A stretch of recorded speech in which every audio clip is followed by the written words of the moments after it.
nice that you're here. I'm so happy. And first of all, I won't have to introduce you, but Igor is, well, I would say the best pianist in the world, the best living pianist. That's what I would say. And Jagoda is a writer, dramatist, podcaster. Freiheit Deluxe, Freedom Deluxe is her podcast. Very good interview format, which is quite political, and that gets me right into the topic. We've headlined it Freedom and Position. So, Igor, for example, I remember that on Twitter you were very much engaged while you still were on Twitter against all these goings on, these people that even then were active. It's worse than it ever was now, but it had been around for a long time. So why? You could think that as a world-class pianist, you would restrict yourself to giving concerts and traveling the world and not having to deal with someone called Hans2711 who writes shit on the internet. Okay, hi. It's great to be here. I'm very happy too. Well, Hans2711 is not someone who I was in a fight with. He went in that ear and out the other. But Twitter for me, at first, wasn't actually a platform for having an argument. When I discovered Twitter, it was a learning and education platform for me. I was in touch with artists. I could establish connections in real time that I'd never had before. I read texts that I would never have been given access to or gained access to. So this was really enriching as an experience. And at some point, Twitter became part of being an active citizen, but just a part of being that, because it's a very short format.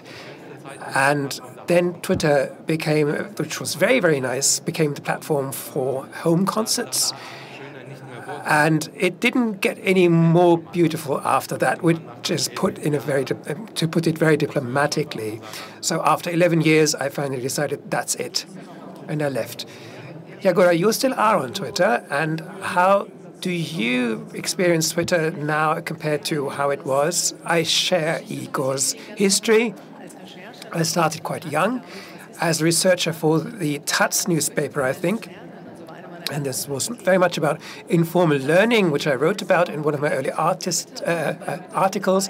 And I was actually in contact with Jack Dorsey, and everyone could get in touch with him on Twitter. And I loved it for the very same reason. You were given these interesting messages. And then Trump came along and the politicization of Twitter happened, which was interesting, as you say, to learn that in this way.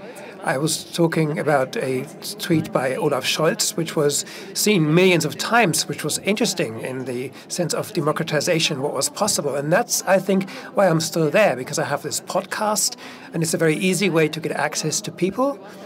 And the fact that brought Igor to leave is something that I more or less ignored. I decided not to respond, to mute the haters, and I do my thing, and I see who's coming along. And we have Freedom Deluxe, a podcast, which is a very nice community that talks about the content.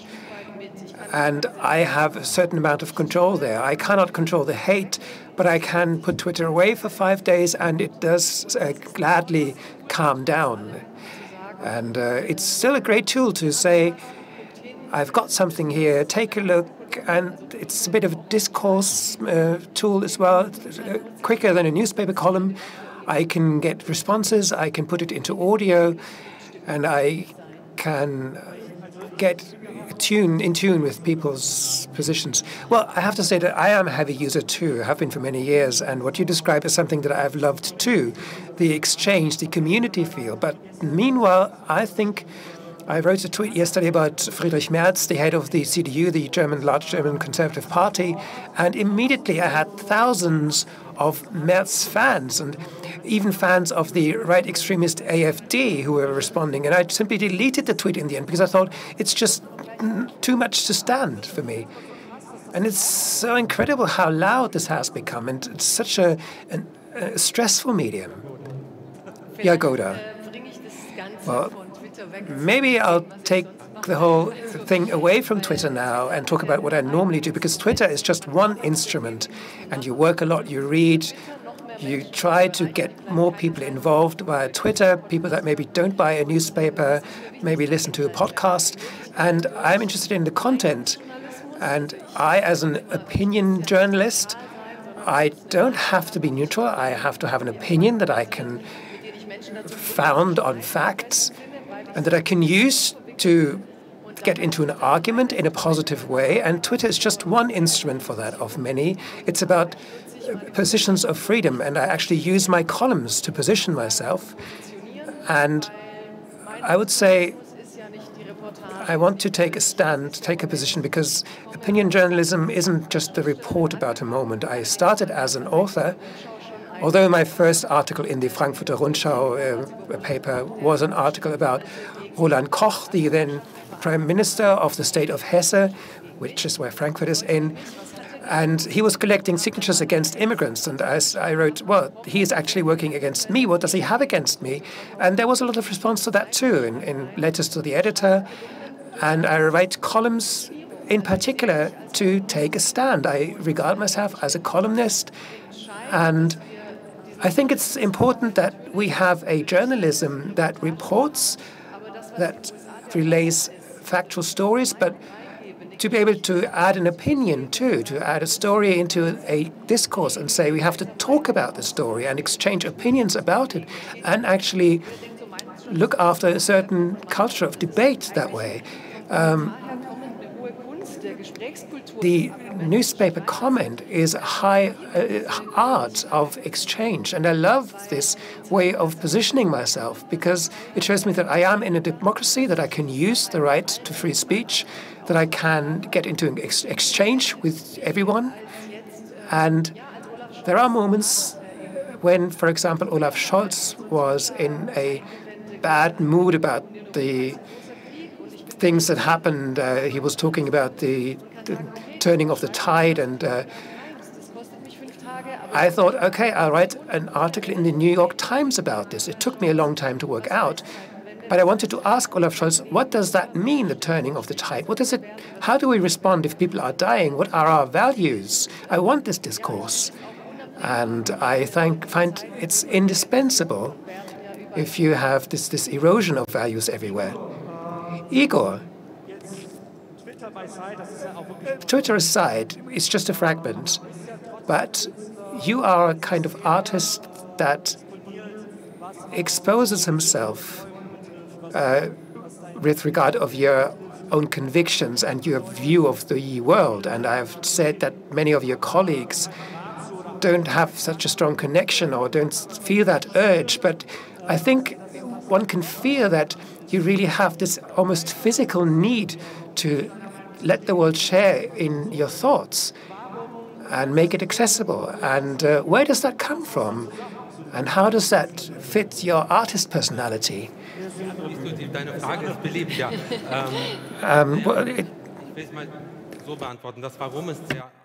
I want to answer it like this. The why is for me, even as a youngster, it's true. In school, I've learned I have a few obligations. I'm interested in the world I live in, and in the channels, it's possible for me to talk to people, with 2 people, 3 people, discussion at home. At some point, the digital area came to it, to this communication and taking part in everything, and also like asking questions. I always lived this. The reason is pretty easy, but it's not directly your question, but I feel that it's also part of the question. There's a neuralgic point in my life because everything I've done as an activist in the last 10 years, I question all this because I'm not on Twitter anymore, by the way. I watch everything from the outside. But if you say, okay, Friedrich Merz said something that I didn't like, okay, I just tweet it. In what kind of reality are we right now? I mean, With we, I mean my people, the non-right people, people who have different values in life. But that doesn't seem to work. Week per week, right-wing crew is getting bigger, and we are kind of in this protest situation that's not really. Well, I'm asking myself. I'm self-critical. It doesn't work, and I see the results. Well, I can protest on concert. I can hold speeches. I can turn around if I see a fascist in the audience. I can do things, but my present is AfD 90%. My present is like less people tell. Okay, I can't really imagine voting for these people. And for myself, I'm at a point. I go back to one point and I question everything because we do something wrong without realizing it, and we are feeling comfortable with it, but obviously we can't reach enough people with our kind of activism. Yeah, that's true.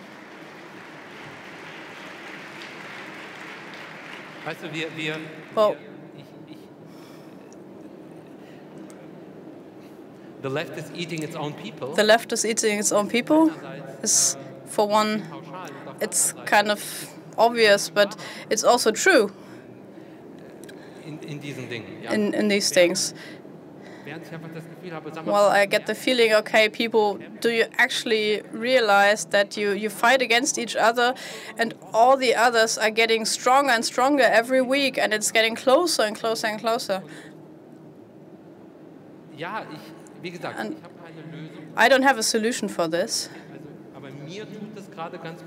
But I think it's good for me and maybe also other people to have small digital situations to go back a step and to say, okay, there's something's going really wrong here, and the present is just, well, taking us over. Well, I think, but the question is, the panic, the fear that most people have, do we actually have, is this a luxury that I can take a step back and to look everything? I'm not saying, okay, take a step back and do nothing, but you have to question yourself. In Odessa, they said, in the Jewish quarter, that's a different question, actually. I also see that, okay, and I agree with you 100%, and I see it as well if you look at the numbers of the AfD. But I'm missing an idea of how to fix it, and we're talking about over and over again, and we're trying to get a grip of what the problem is. And if you've grown up with schools with different mechanisms that have been explained to us, but you get the feeling that this doesn't happen anymore like it's happened earlier, to get an idea of, taking responsibility for our past, and just talking about, okay, we have to leave everything behind, and I don't get where I can start and to tell people, okay, stop talking bullshit and take over responsibility. I don't know where to start, basically. Maybe I'm not talented in despairing, but despair can say sorry. We don't know where we are, and if we stay where we are, there have been phases where the AfD has been stronger. At the moment, there's a lot of crises that move together, and there's a stable image of the world that these parties who have those values, but it would also be a resignation against politics. Politics can make the world, and to take people out of those vicious circles. There have been times where the right-wing parties haven't been so strong in the parliaments. I think there's the possibility we can do something, but we've kind of messed up in our kind of activism we have. And activism is like a new kind of pop star, but we did like speaking to our own crowd. We're just talking to the same people, and we didn't leave our bubbles. There's a wonderful sentence of Zadie Smith: "Well, Twitter is not your activism. Activism is not your Twitter." So there's like many people on Twitter and who didn't really reach out to their local groups, where it's not that glamorous pop cultural. The traditional structures, and there's many right-wing people went to this analog world. We are on a digital fair, but if you go to this analog world, well, there's also something that has been done here at 6 o'clock in the morning to set up beer benches. Democracy is also like the basis. Who goes out there? And the sentence you had, and I think we can all do this if we have this resignation. Well, there's a hype. The right-wing movement has stopped a bit, and many people voting for the Greens. The movability of politics, we shouldn't underestimate it. And there's also the openness of giving ideas to people and to involve them in ideas. You can do something. Igor says, like, why is it coming from the right? Because what do we have against it? How much does the social question have? Your topic is cash. The social question, what does it mean in a Europe where the elite just grips everything they want? There's the 1%. Musk could stop the world hunger with his money. There's this anti-elite situation. All the old parties, they made the situation, but our job is to stay there. And your sentence goes like, we have to leave things behind us. No, we have to give them a new value, especially when it goes about right-wing stuff. I want to talk about Esther Bejarano, who survived the Holocaust. I learned something from her, what I have to understand in Germany. In Hamburg, there was a demonstration from Nazis, and we as Holocaust survivors, we protested against it. And we felt uncomfortable with it, and the police came, and I was happy, okay, they came, but they came to save the Nazis. And there's a tendency when you have Protestants, civil society, there's also court ruling. How can we work with the tradition, with a demo, with Holocaust survivors, and the police supports the right-wing people? It has to be possible for us to. So my protesting against the far right, my sitting on the street, is actually entered into a statistic as a crime committed by the left, and that has to be put on the record. I can only agree with you there. I see it in much the same way. But still, I don't want to be that pessimistic as time seems to force me to be. I actually joined a political party too, and thought, okay, I didn't think I have to. I thought I want to make a change. I don't want just to be idle. I want to enter those places where I can really make a change. And then it starts. You receive these invitations, and no one actually takes you by the hand. You have to work it out yourself. So you receive this invitation. We'll meet next week to talk about the park benches, and then next week we'll elect our new party leadership at the local level. And you have to enter all these debates that you previously knew nothing about, because you don't know these people. Who should you elect? But the thing is, you have to create ways to lower the threshold. You have to make it possible to take more people along with you. Opportunities for protest. Don't just make it into a kind of pop culture. We've noticed that doesn't work. But we have to try to foster serious debate, including political debate, which is much often held in a way that much sells things to people. That doesn't really work. But we have to involve more people. Yes, all that. But we have to also begin to realize something I think about a lot. A quickly written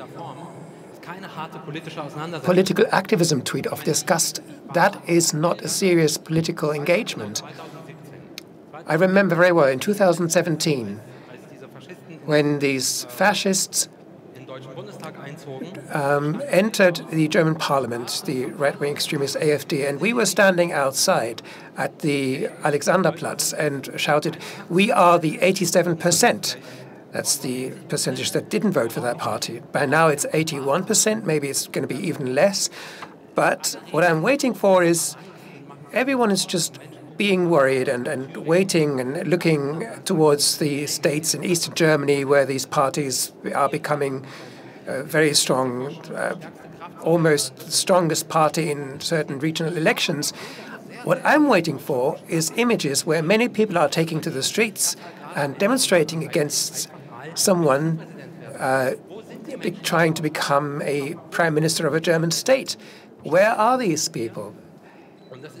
And instead, to go back to the personal level, which for me is something that I react to a lot, I, as a Jewish person, have to listen to all these statements about what things do not have a place. Racism doesn't have a place. Anti-Semitism doesn't have a place. Slogans and more slogans. And that is becoming very boring to see because it's a really dangerous kind of kindergarten. I don't feel like I'm being taken seriously. There has always been a place for anti-Semitism in society. There will always be one. It cannot be eradicated. I cannot look into all your minds in a minority report kind of way and find those that don't like Jews that much. On a certain level, that is okay, too, as long as you don't attack me. But that's how it is. And this kind of communicative kindergarten that is happening, while at the same time there is a complete absence of actual tough political exchange and taking on of these positions. And that, I think, is a very fatal development in this country that, of course, has this never again in its political DNA. I think that is a really fatal thing to observe. And I wonder, when will we actually get to a stage when we can enter into an adult debate on how we can actually escape from this laziness and this apathy?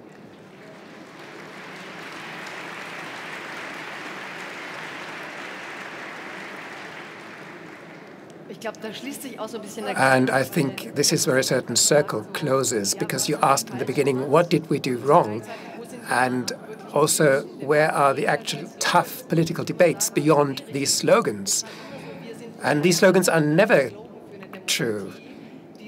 And I thought these slogans, pro-democracy, actually are proved in the way we deal with minorities, not the way we deal with the far right. And when does something become right? And we have to discuss our values. And all these emancipatory movements, many that meant well and started to think, okay, I've done my bit. I don't have to enter into the tough debate. I know what's good. And if you don't agree with me, then I will civilize you and you just enter into some kind of political re-education. And you just have to get into this coaching. And if you are of the opposite opinion, you are a TERF. You kind of put them into their various drawers and mark them. And that's a way of killing all kind of debate, which doesn't mean that I respect certain misanthropic positions. It's just that I have to enter that debate. And everyone who is not of my opinion, it's not enough to just send them into your seminar and then believe that they'll take over your opinion. And everyone that doesn't agree with you simply hasn't arrived at the point where you are going to take them. And that is the beginning of ideological thinking, when you believe that everyone else just have to get to where you are. And I think that is a perspective on how you get more democratic. Then, because of course we don't want no racism or sexism, but there are still many forms of debate that this society needs to have. And from another approach that you talked about, you go into a local party organization and you have to learn all this, and you think that's not glamorous. You have a feeling that you're not having much of an effect. Or why do people in the East in Germany demonstrate against the far right? How do we get out of this complete lethargy that COVID has made even stronger? It affects every single person in society, and maybe it's also about the way that the digital sphere absorbs our attention, which is also important. But how do you link the digital and the rest of your life? How do you get democracy back into your life in the way that you have a certain role to play and you have an effect, and where you don't need some kind of broadcaster to look after my position and take me out of the ball pit? No, I have to take a stand myself, and everyone has to have the education and the economic necessary position to actually get involved as a citizen. Why is society eroding? Because people are having to work 3 jobs because they can't live off the wages of one job. So we have to improve education, we have to improve the economic situation, housing situation, and you have to work into it too. Democracy isn't just a present, it's something you have to invest in as well. Democracy is freedom and basic rights, and these have all been achieved through struggles. And you have to live those so that you know how to defend them and what you want to defend.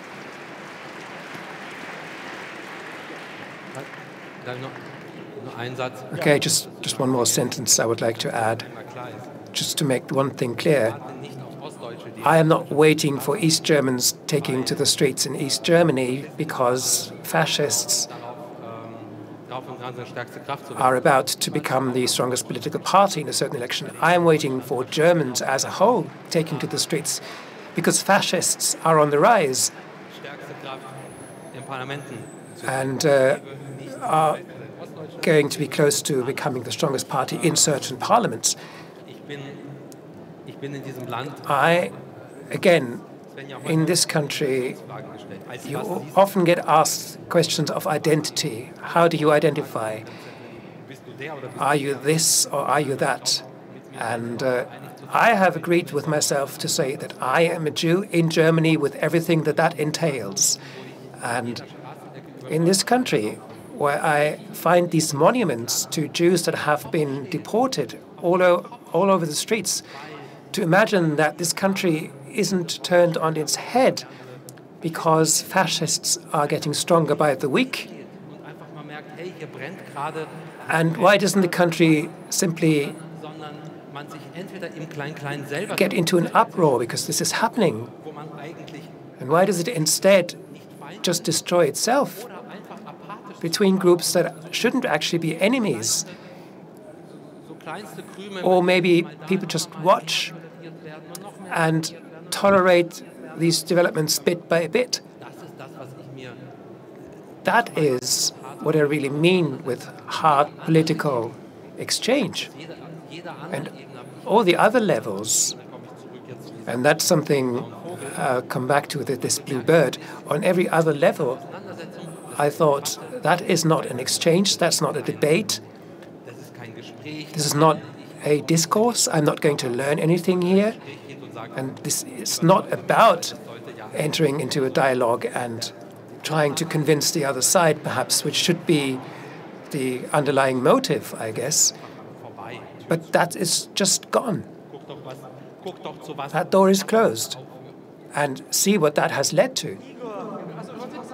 And you wanted to add something. Yeah, we are talking about a party that is getting stronger, but before that, we were talking about the democratic parties in the parliaments.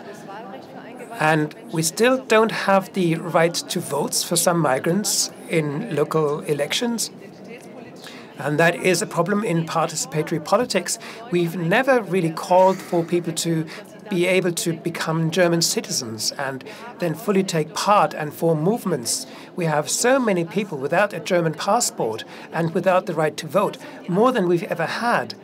And that is what the old parties created. These are the burdens that we have from those times. We're talking about democratization, but we're talking about many people being afraid of taking to the streets because they may not have their resident status extended, and they might feel undesired. So I would love that when we talk about the extremes, we also talk about the failures of the political center and about the people that think they are on the right path,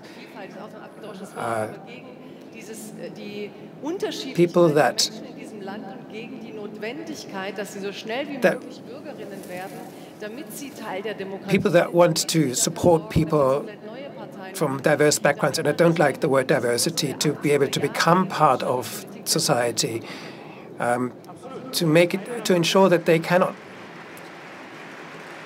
destroy our future by not doing that. Yes, well, being able to be criticized is something that Germans have to learn. And Igor, I think that was the starting point of a very important and long talk, but sadly our time here is up. But I think hopefully that some people can take something away and use it as a starting point to extend this. And I would love to get back together with you and extend this conversation. But for the time being, I would like to very much thank the two of you for having been here and actually turning me on my head, so that at the end of this talk, I actually feel that maybe there is a chance, maybe there is hope. So thank you, and a huge applause to Igor and Jagoda. Thank you to all of you.